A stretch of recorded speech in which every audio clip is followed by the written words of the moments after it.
लुटा गहरों में कहा दम था यार, हमारी कश्ती डूबी वहां तो पानी भी कम था यार।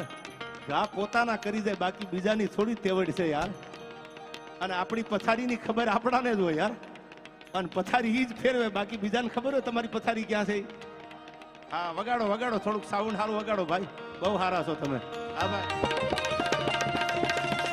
લંકાના કાંગરા ઘેરી, હું ઘણી વાર કહું છું સાંભળજો, બહુ જાજુ ભણેલા હોય, બહુ એજ્યુકેટેડ થઈ ગયા હોય, એકચ્યુઅલી વાળાને કહું છું સાંભળજો। હવે એકચ્યુઅલી આમ ના કરવું પડે ને, હવે એકચ્યુઅલી આમ ના કરવું જોઈએ ને। અરે તમે બહુ ભગતના દીકરા થાવ તો તમારું દસ્તાવેજ વાળું મકાન ખાલી કરાવે, આ દુનિયા ઈ છે યાર। મારો રાઘવ, મારો રામ મર્યાદા પુરુષોત્તમ હતા, પણ છતાંય રામને આખી ફૌજ લઈ અને લંકાના પટાંગણ સુધી જવું પડ્યું છે। વાત સોમાનની હતી અને તેદી આ ગીતો, આ છપાખરા ગીતો લખાણા છે કે હે ભગવાન, હે રાઘવ, હે રાઘવેન્દ્ર સરકાર,